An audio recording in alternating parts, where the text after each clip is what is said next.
Hello everyone, I am Dr. RMD, pediatric resident at PG Dr. RML Hospital, New Delhi.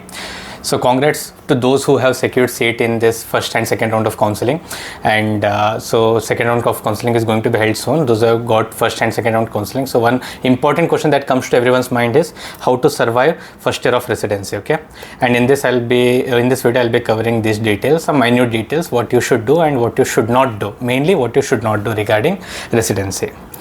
So there are some bitter truths that you should know before residency starts. Okay, so first thing is residency is hell. It is the worst phase of your life. Some of you might have thought internship is the worst phase. No, residency is the worst phase of your life. Okay, you won't get this phase again in your life. It is toxic. Okay, so it is toxic because in India the number of people who do PG is less, okay, compared to the number of patients they handle, especially in government setup. And in private setup it is toxic because of the excessive care that you need to give, okay, at every stage. So that's why it will be toxic. Most people are selfish. This is one thing which you will realize in residency. People will appear friendly from forward, okay, but most of the people, they are selfish. They'll be saying, they'll be trying to cover their asses only. So you will feel lonely at times because I'll say because your personal life will be shattered. Most of the time you will be doing duty and you will have very less for personal time, unless you choose a branch which is like chill branch, which you get in which you get off, or you choose institutes which are less hectic. Okay, your relationship status will suffer because I have seen many people who have either had breakups or had to leave their relationship because of various reasons during residency, but the main reason is still that you won't be able to give time for your relationship. Your health will suffer. I have seen many people getting diagnosed with many diseases like because of stress and because of sleeplessness. So your health is going to suffer, and many times you will regret your decision. This has happened with me also. Even though my residency was not that hectic and I loved my branch that I chose, but still there are times when you will regret your decision of taking your branch which you have chosen right now. So first you have to accept these facts and get into residency. Only then you will be able to cope up with the challenges ahead. Okay, so first rule of residency is, for in a first year your main target is to survive. Okay, survival is your main target. Okay, it is not about learning anything, it is not about working, it is not about like knowing things. It is mainly, first thing is survival. Unless you survive in this situation, you are not going to move ahead. Okay, so say every department is like a river, it just flows, okay, and you will be suddenly put into this river and then you will be not knowing what is happening. Okay, so department flows at its own rate. There will be a constant rate, a fast rate at which it is going, and one day you will enter into this department and then you will have no idea what is happening. Like some things are going on in the ward, something is going on in the ICU, some things are going on in the department, so you will be clueless. Okay, so once you know how this river flows, then only you will be able to maintain that flow. Okay, so initial 2 to 3 months are going to be the toughest. So in this 2 to 3 months your only goal is survival and nothing else but survival. Okay, once you can survive these 3 to 4 months, even if you are unaware of that language, okay, if you are new to the culture and language of that state, then also first 3-4 months is going to be very difficult, okay, to adjust. There is lot of challenges, but the good thing is you are already enthusiastic. Okay, when you have this enthusiasm and you are new to something, you won't realize this. Okay, so if you survive 3 to 4 months, then it is very easy in the rest of the months. So how to survive is the next question. Okay, so first is survival, second is don't overwork. No one wants like people will always want to abuse you. They'll always want to make you overwork because their work gets easier. Okay, so but you should remember this thing, that if you overwork, it will be only for your sake, okay, and it will be for others' sake. You are not going to benefit much from it. Okay, in first year you shouldn't overwork. Actually do your work, whatever is there, and then you leave the ward. Okay, if your work is done by 5 o'clock, don't do that 1 or 2 hour extra. You're not going to gain anything. Okay, so do that in second and third year, because in second and third year no one wants to do work. They'll just leave work and go. But if you do that in second and third year, it will be very good. But in first year your main target is survival.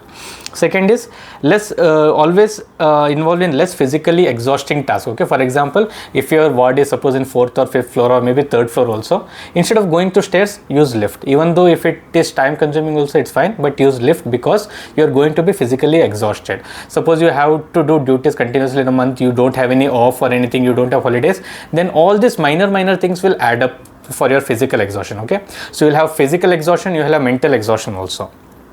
And get sleep whenever possible. Okay, so even though like you have some 36 hours of continuous shift, like after like 3 o'clock or 4 o'clock in the night, it becomes unbearable. Whenever you feel that it is out of your capacity, just go and take rest. It doesn't matter what happens, you just go and take rest, because sleep, your health is of utmost importance. So it doesn't mean that you go and sleep for 12 hours whenever your duty is there. Okay, so whenever it becomes too much for you, then go and take rest. Okay, learn language and culture of any state, new state you're going quickly. Okay, because as soon as you learn that culture or that language, then it becomes easy for you to survive. Then always keep chocolates in pocket. This always I have experienced, because you don't know when you are going to have lunch, you don't know when you are going to have dinner. So definitely you will be hypoglycemic at some point, and when you are hypoglycemic, your thought process doesn't work, you don't know what to do, and you will be taking that frustration on others. Okay, so just keep a chocolate or some snacks always in your bag. Okay, and plan your routine as necessary. Okay, for example, in some colleges will have duties maybe 36 hours, 48 hours, it may extend even to 4 to 5 days. So whatever is necessary for that, you will have to plan it well in advance. Okay, for example, during my first year residency, I had come to Delhi, so winter was unbearable. Okay, so I knew my health will deteriorate if I drink normal water. Okay, during winter it will be cold only, so I'll get tonsillitis or pharyngitis. So what I used to do, I used to carry small kettle with me, so that I can warm the water, I can heat the water just before drinking, because if I take 1 liter of water bottle just before my duty, it won't be sufficient. I have to refill it anyways, and then in the ward anywhere you will not get hot water. So this is one small thing which I did, but it helped me preventing getting sick. Okay, so these are the small things that you can do. And take help from juniors. See, initially when you go, there will be junior residents, okay, and there will be interns who will know that you're new to work. Okay, so they will take undue advantage of you. They will make you do their work also. Okay, so just get to know how the ward works from your seniors or your friends, anyone who is there beforehand. Just know how it works. Okay, because otherwise these people will take advantage of you, and you will end up doing double the work than it is needed. And understand how the system works. The better you understand the system, the easier it is to adapt. First understand how hospital works. Okay, how the ward works, how ward operate, whose duties are assigned, because every time first year comes, these your juniors and also the nursing staff and the group D workers, okay, the compounders, they'll take advantage of your presence, because they know that you don't know anything, and they'll start dumping their work on you. Okay, so you should know whose work is assigned to which person. Okay, so that it doesn't become so much overburdened for you. Okay, so you shouldn't overburden yourself. So the moral of the story is, the fastest to adapt survives the best. Okay, so what is expected from a first year PG or first year resident is very simple, these 5 factors. Okay, this is what I realized from my experience and my experience with my juniors and what my seniors had said me. Okay, so basically what seniors and consultants expect from you is reliability means, suppose some investigation has to be gone. Okay, you should be reliable, means it has to, if you are confirming that it has gone, then it should be gone. Actually, it shouldn't be that you are telling that it is gone but it has not gone. Okay, then your reliability is suspected. Okay, so if you are under zone of suspicion, then no one will trust you. So that's why maintain reliability. Accountability means you have sent something, be accountable, like be accountable and responsible. Okay, these two go hand in hand. So be responsible, don't leave it like that. Okay, because they are assigning something to you based on the trust on you. Okay, it is not because always they want to escape, because sometimes they may not be physically available there to do those things. So that time you need to have this responsibility and sense of accountability, because I have seen people who, especially my juniors, or maybe few people who don't have this sense of accountability and responsibility. So whatever you give to them, those work, you can't trust them to do. Okay, so that sense creates a doubt. Okay, because this residency is like a teamwork. In any ward or in any setup, you need to have this teamwork. When this team works, only then everything runs smoothly. Okay, so accountability and responsibility is necessary. Then punctuality is necessary. It doesn't mean that if your ward starts at 8 o'clock, you go at 6 o'clock and start doing work. No, you come at 8 o'clock, but don't come at 8:30 or 9 o'clock. Okay, even if you come 5 to 10 minutes early also, it's fine. Okay, so initially you can go a little bit early, because you'll be getting to know the system. Okay, so going a little bit early and then getting to know the work work, so you can be more efficient. So things like this will work, but never be late. Okay, so if your duty is at 8, no one will tell you to go at 7:30 and do the work. Okay, so you shouldn't do that also. But if your duty is at 8, you can come at 7:55, 7:50 and start with your work.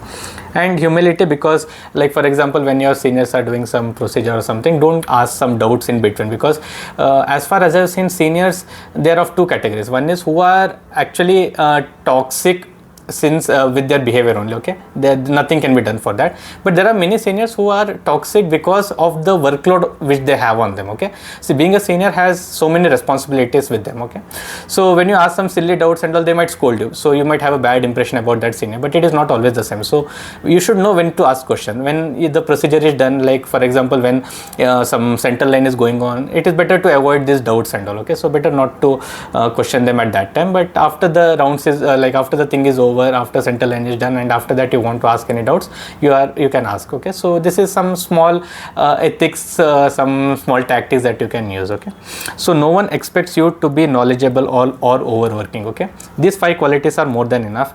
No one will check how much you know, and no one will check how much you are overworked. Okay, so sometimes what happens is work is not toxic, but people become toxic. It is always noted that when consultants or their faculty, the unit head is toxic, then definitely the seniors will also become toxic, and then the whole atmosphere will become toxic. Okay, so you will identify few people who are like inherently toxic, so nothing can be done about them. But many people whom I have seen, they are not toxic per se, but the surrounding responsibility, the surrounding atmosphere makes them toxic. So whenever these people say something, just hear from one ear and just leave it out from other. Okay, so this is the second rule of residency: just hear and then leave it from another ear. Okay, so you don't have to take it seriously, because whenever these people take you go out with these people, especially your seniors, for maybe some party or maybe some outing, then you'll realize that these are actually good people only. Okay, because of workload only, they'll appear to be toxic. Okay, so what is the reality of residency? Reality is you will be clueless. Just as soon as you go into residency, you will be clueless, you will be homesick, you will feel like you are stranded. You want to matter, you will have so many things that you want to prove that you are good at work or you have good knowledge and all, but nothing matters. Okay, so hands-on you will not get sometimes. Okay, so that doesn't mean that you are not going to get it anytime. Like in my case only, my first central line was after I came after some 8 months. Okay,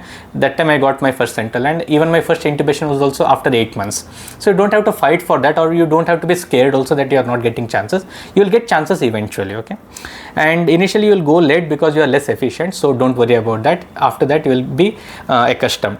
So gradually you will notice that over the course of 3 to 4 months, you will find good seniors, you will find good friends. Okay, so you will start adjusting, and then you will become more efficient, and then you will go along with the flow. You remember the river that we had created? So initially you didn't know what to do, but soon after 3 to 4 months, you will go with the flow. So there are few things you shouldn't compromise at all. One is on family. Never stop calling your family, even if you are in the during your emergency duty or maybe ICU duty, you are not able to call. Just take 5 minutes and call. Nothing will happen in that 5 minutes. Okay, relationship with seniors and juniors, maintain it properly, because outside the hospital you are still friends only. Okay, so it is very important. So don't involve in fights for duties, for roster and all. Okay, I know few people will be like always like that. They'll try to minimize their work. There will be some people who are lazy, don't want to work and all, but always try to maintain professionalism. Okay, always maintain friendship, and whenever you are sick, take leave. Okay, it is not that you should come sick. Okay, so see, finally your 3 years of residency will not matter. Okay, what you have studied will matter. One, second is your exams. Okay, no one is going to fail you because you have taken one sick leave. So it doesn't matter if you are sick, take leave, and ask for help anytime, even though you are not good with any seniors or with your juniors or anyone. So always ask for help. Okay, you are in any confusion in first year, you are supposed to ask help. Okay, so what are the things that you shouldn't do in residency is, first, don't get involved with any issue with faculty, because even if you get involved with senior residents or with your senior, that is fine, because they are not going to decide regarding your degree. Okay, but faculty, getting associated with any issue with faculty is not at all acceptable. Okay, second is avoid tussle with your seniors. Okay, so as much as you do work, the whole routine will be very calm. Okay, so there won't be this tense atmosphere. Next, there will be many interdepartmental issue where you can get stranded. So whenever you come across any interdepartmental issues, always ask help from your seniors. Okay, don't try to manage it on your own. As soon as possible, call your senior and tell that this issue has been has happened, so you need to ask for help. Okay, next, this is a personal choice actually. I have seen people who are getting married and who have become pregnant also during the course, but then it will have effect on your colleagues also and your seniors also, because they'll have to compensate for you. So as much as possible delay it, but then it is your personal choice. I think everyone will be knowing this thing, so I think I don't have to focus much on this. And then restrain from life-threatening habits, because there are many cases where residents will work hard for maybe like for 1 month, and then they get some leave or some weekend off, and then they'll just binge. Okay, they'll binge drink, or they'll do drug overdose, and it has related in significant mortality also. There have been cases where residents have died because of drug overdose, but this doesn't come out because of institute issues or personal issues, like they try to close it up, so you won't be knowing regarding this. Okay, so this is very important. Don't overdose or over binge. Okay, so what if you want to leave a seat? This is very important. Suppose let's assume that you have chosen your branch, but for some reasons it is not at all possible for you. You have gone into depression, or you are not at all able to do work, or you are facing with some serious issues, then always you can leave your seat. Okay, so always there comes a point where you will have, every resident should know this, that whenever you are in a doubt regarding leaving a seat and you are sure that you are going to leave the seat and there is no other way,